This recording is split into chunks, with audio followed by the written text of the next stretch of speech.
Ruth 1 அதிகாரம். நியாயாதிபதிகள் நியாயம் விசாரித்து வரும் நாட்களில் தேசத்திலே பஞ்சம் உண்டாயிற்று. அப்பொழுது யூதாவில் உள்ள பெத்லகேம் ஊரானாகிய ஒரு மனுஷன் தன் மனைவியோடும் 2 குமாரரோடும் கூட மோவாப் தேசத்திலே போய் சஞ்சரித்தான். அந்த மனுஷனுடைய பேர் எலிமலேக்கு. அவன் மனைவியின் பேர் நகோமி. அவனுக்கு 2 குமாரர்கள். யாருங்கது? மக்லோன், கிலியோன். யூதாவில் உள்ள பெத்லகேம் ஊராகிய எப்ராத்தியராகிய அவர்கள் மோவாப் தேசத்திற்கு போய் அங்கே இருந்து விட்டார்கள். வாசிங்க, நகோமியின் புருஷனாகிய எலிமலேக்கு இறந்து போனான். அவளும் அவளுடைய 2 குமாரரும் மாத்திரம் இருந்தார்கள். இவர்கள் மோவாபியரில் பெண் கொண்டார்கள். அவர்களில் ஒருத்தி பேர் ஓர்பா, மற்றவள் பேர் ரூத். அங்கே ஏறக்குறைய 10 வருஷம் வாசம் பண்ணினார்கள். பின்பு மக்லோன், கிலியோன் இறந்து போனார்கள். கவனிங்க, அந்த ஸ்திரீ தன் குமாரர் இருவரையும் தன் புருஷனையும் இழந்து தனித்தவளானாள். ஃப்ரெண்ட்ஸ், பெத்லகேமிலே பஞ்சம் வந்தது. பெத்லகேம் அப்படின்னா, அதாவது கவனிங்க, ஆகாரம் சம்பூர்ணமா கிடைக்கின்ற ஒரு இடம் அது, ஒரு கிராமம் அது, தேவன் தெரிந்து கொண்ட ஒரு கிராமம் அது. சில பக்தர்கள் இப்படி சொல்லுவார்கள், உலகத்திலேயே, அதாவது நடுவுல, இந்த உலகத்திலேயே சென்டர் ஸ்பாட், இந்த பூமியில பாத்தீங்கன்னா சென்டர் ஸ்பாட் எதுன்னு கேட்டீங்கன்னா பெத்லகேம். இந்த இடத்துல இருந்து தான் கவனிங்க, உலக இரட்சகராகிய இயேசு கிறிஸ்து அவர் பிறந்து வந்தார். இயேசு கிறிஸ்து பிறப்பதற்கு தேவன் தெரிந்து கொண்ட ஒரு அற்புதமான ஒரு ஸ்தலம் தான் இது, பெத்லகேம். அந்த பெத்லகேம்ல பஞ்சம் வந்துருச்சாங்க. எதுக்கு பஞ்சம் வந்துச்சு? எதுக்கு கஷ்டம் வந்துச்சு? ஏன் சூழ்நிலை அங்க மாறுச்சு? ஏனென்று வயிற்றை கழுவ முடியாத ஒரு துஷ்ட நிலைமைக்கு அன்று அவர்கள் கவனிங்க வந்தார்கள். காரணம் என்ன? இன்று நம்ம மத்தியில் யாராவது இருக்கிறீங்களா? வயிறு காலியா இருக்கு பிரதர், ஒருவேளை முழுசா சாப்பிட முடியல, பெற்ற பிள்ளையின் வயித்தை நிரப்ப முடியல, கட்டிட்டு வந்த மனைவிக்கு அவளுக்கு சாப்பாடு கொடுக்க முடியல, பஞ்சத்துக்குள்ளாக போகிறேன், கஷ்டங்களுக்குள்ளாக போகின்றேன், கண்ணீரின் பள்ளத்தாக்கிலே நடக்கின்றேன், காரணம் எனக்கு புரியவில்லை என்று நீங்கள் நினைக்கலாம். காரணத்தை உங்களுக்கு தெளிவாக நான் சொல்லுகிறேன், கவனிங்க. பஞ்சம் வந்துருச்சாங்க. ஏங்க பஞ்சம் வந்துச்சு? ஒரு பேஜை திருப்புங்க, முன்னாடி உங்களுக்கு புரிஞ்சிரும். வாங்க இப்போ. அதுக்கு முன்னாடி இருக்கின்ற நியாயாதிபதிகள் கடைசி அதிகாரம் கடைசி வசனம். பஞ்சம் ஏன் வந்தது? அந்நாட்களிலே இஸ்ரவேலில் ராஜா இல்லை, அவனவன் தன் தன் பார்வைக்குச் சரி போனபடி செய்து வந்தான். புரிதா இப்போ? நியாயாதிபதிகள் ஆளுகை செய்த நாட்களில கவனிங்க, ஒவ்வொருவனுமே தங்கள் இஷ்டத்துக்கு தான் வாழ்ந்து கொண்டு வந்தார்கள், தேவன் இல்லை என்று வாழ்ந்து வந்தார்கள். இன்று நம்ம மத்தியில் யாராவது இருக்கிறீங்களா? தங்கள் இஷ்டம் போல் வாழ்ந்து வருகிறவர்கள். ஏன் இஷ்டம், என் சரீரம், என் வாழ்க்கை, என் எதிர்காலம், என் உத்தியோகம், ஏன் அழகு, ஏன் இஷ்டம் இருக்கீங்களா இங்க யாராவது? சகோதரனே, சகோதரி, தேவன் உன்னை என்னை நம்மை சிருஷ்டித்தது எதுக்குன்னா நம்ம இஷ்டத்துக்கு வாழ்றதுக்கு கிடையாதுங்க. நம்மை சிருஷ்டித்திருக்கின்ற தேவனுடைய சித்தத்தின்படி வாழ்வதற்குத்தான் தேவன் நம்மளை சிருஷ்டித்திருக்கிறார். ஒரு ரிமோட் காரை நீங்க வாங்குறீங்க, உங்க பிள்ளைக்கு தரீங்க.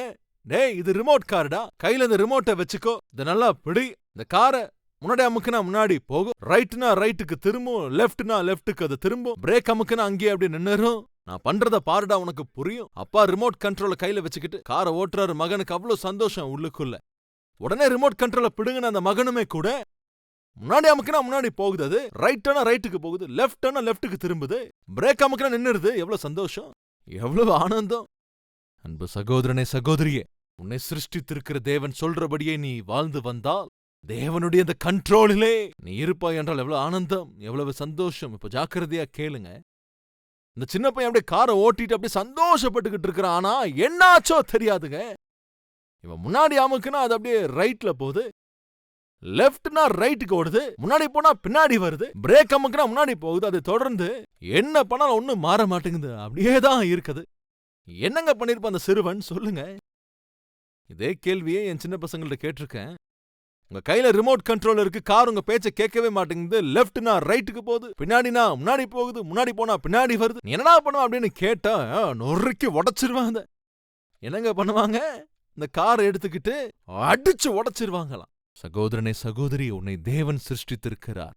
அவருடைய சித்தத்தின் பிரகாரம் வாழ்வாய் என்று, அவருடைய சித்தத்தின்படி வாழ்வாய் என்று, அவருடைய வழிகளிலே நடப்பாய் என்று, அவருடைய வார்த்தையை கேட்பேன்னு சொல்லி தேவன் உன்னையும் என்னையும் சிருஷ்டித்தால் அவருடைய வார்த்தையை கேட்காம இஷ்டம் போல நீ வாழ்ந்துட்டு வருவாய் என்றா, ஒருவேளை தேவன் உன்னை தூக்கிட்டு வந்து அடிச்சார் அப்படின்னா செத்து போயிருவோம்.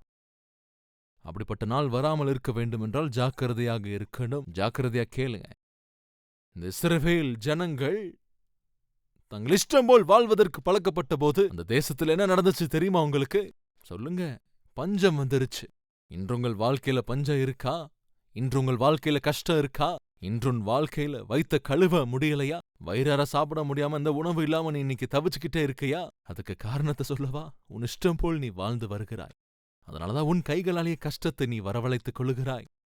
உன் வாழ்க்கையில கஷ்டங்கள் வரும்போது, பஞ்சம் வரும்போது, வயிறு காலியாக கிடக்கும்போது அதற்கு காரணத்தை அறிந்து கொண்டு தேவனிடத்தில் வந்து மன்னிப்பு கேட்பாய் என்றால் தேவன் வைத்து நிரப்புவார். ஆனால் தேவனே இல்லாமல் நீ வாழ்ந்து வந்தா எங்க போய் மாற முடியும்? பஞ்சம் வந்துருச்சுன்னு, வயிறு காலியா இருக்குன்னு, கஷ்டம் தீர மாட்டேங்குதுன்னு சொல்லி துபாய் போயிட்டு அவன் கஷ்டம்லாம் தீந்துருமா? இங்கிலாந்துக்கு போனா அவன் கஷ்டம் தீந்துருமா? அமெரிக்காவுக்கு போனா, ஆஸ்திரேலியாவுக்கு போனா கஷ்டம் நீங்கிருமா? தரித்திரத்தை உனக்குள்ள வச்சுக்கிட்டு, சனிய உனக்குள்ளாக வச்சுக்கிட்டு, பாவத்தை உனக்குள்ள வச்சுக்கிட்டு எங்க போனா நீ திருந்துவ? கொஞ்சம் யோசிச்சு சொல்லு.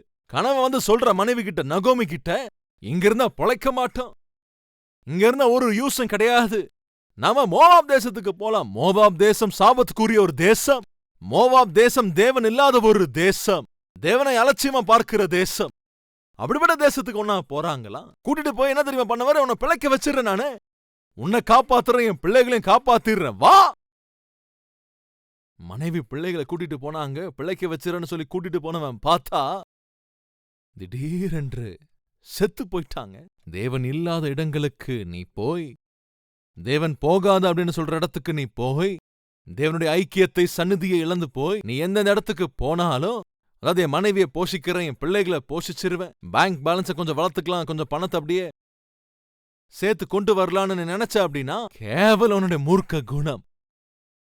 பைபிள்ல நம்ம பார்க்கிறோம், எலிமெலேக்கு தன் மனைவியாகிய நகோமியையும் தன் 2 மகன்களையும் எங்க கூட்டிட்டு போறான்? மோவாப் தேசத்திற்கு. தேவன் இல்லாத, தேவன் வராத தேசத்துக்கு கூட்டிட்டு போயிட்டாங்க. அவன் அப்படி போகும்போது தேவனுடைய பர்மிஷனை வாங்கிட்டு போனானா? இல்லையே. தன் இஷ்டத்தை செய்ய அவன் ஆசைப்பட்டான்.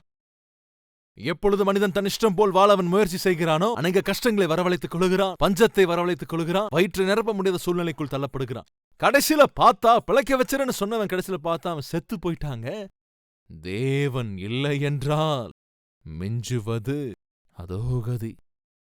தன் தகப்பனை நம்பி சென்ற தன் மகன்களுமே கூட செத்து போனார்கள்.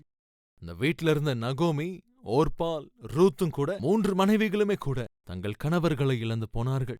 விதவைகளாக மிஞ்சி நிற்கிறார்கள். வழி தப்பி போனவர் வாழ்க்கை என்னங்க புரியுது நமக்கு இப்போ? தேவனையும் தேவனுடைய சந்நிதியையும் கவனி நாம் இழந்து போவோம் என்றால், அவருக்கு தூரமா போனோம்னா நம்ம வாழ்க்கையில மிஞ்சுவது என்ன தெரியுமா உனக்கு? அதோ கதிதான். அவ்வளவுதான். அன்று சிம்சோன் நாசமாகி விட்டான், சவுலும் நாசமாகி விட்டான். பொழைக்க வச்சிருன்னு சொல்லி மனைவிய, பிள்ளைகளை கூட்டிட்டு போன அந்த எலிமெலேக்கும் பாத்தீங்கன்னா நாசமாகி போய்விட்டான். இன்று தேவன் இல்லாமல் நீங்கள் எதை செய்தாலும், தேவன் வராமல் நீங்கள் எந்த இடத்துக்கு போனாலும் கேளு, அதோ கதி. அந்த நாள் உனக்கு வராமல் இருக்க வேண்டும் என்றால், நீ வீட்டிலிருந்து வெளியே அடி எடுத்து வைக்கிறதுக்கு முன்னாடியே தேவனை தேடு, தேவனிடத்தில் ஜெபம் பண்ணு, தேவனிடத்தில் வந்து அவரோட உதவியோடு, சகாயத்தோட, சந்நிதியோட முன்னடி எடுத்து வைக்க முயற்சி செய். என்ன செய்ய போறீங்க? ஜெபிக்கலாம்.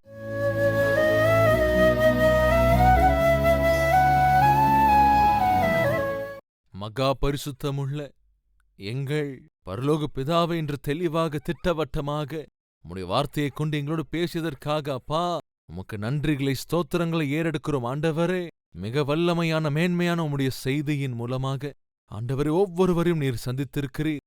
பஞ்சத்துக்கான காரணத்தை அறிந்து கொண்டு, அதாவது உம்மை தூரமாக்கினதுதான், உம்மிடத்தில் பயமும் பக்தியும் இல்லாமல் வாழ்வதுதான் இன்று எங்கள் கஷ்டங்களுக்கான காரணம் என்பதை உணர்ந்து கொண்டு, அப்பா குடும்பத்தை கட்ட வேண்டிய இந்த எலிமெலேக்கு நீர் இல்லாத இடத்துக்கு போய் வாழ வேண்டும் என்று அவன் ஆசைப்பட்டு கடைசியிலே தன் உயிரை இழந்து போனானே. ஆண்டவரே, நீர் இல்லாமல் நாங்கள் எங்கே போனாலும், எதை செய்வதற்கு நாங்கள் முயற்சி செய்தாலும் ஒன்றும் சாதிக்க முடியாது, அதுதான் உண்மை. எனவே கேட்கிறோம் அப்பா, நீர் இல்லாமல் நாங்கள் வாழ்வது, நீர் இல்லாமல் எங்களால் ஒன்றும் சாதிக்க முடியாது. எனவே உம்மை கொண்டு வாழ்கிற கிருபை எங்களுக்கு தந்தரல வேண்டும் என்று இயேசு கிறிஸ்துவின் நாமத்தில் வேண்டிக் கொள்கிறோம் பிதாவே, ஆமென்.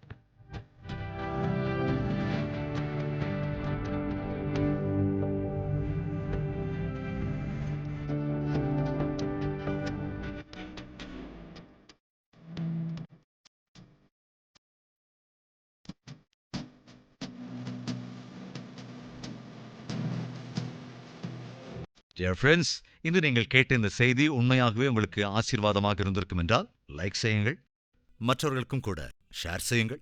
கூடவே உங்களுடைய கமெண்ட்டையும் எழுதி உங்களுடைய அபிப்பிராயத்தையும் தெரிவிக்க வேண்டும் என்று கேட்டுக்கொண்டு, தேவனுக்கு சித்தமானால் நாளையும் சந்திக்கலாம்.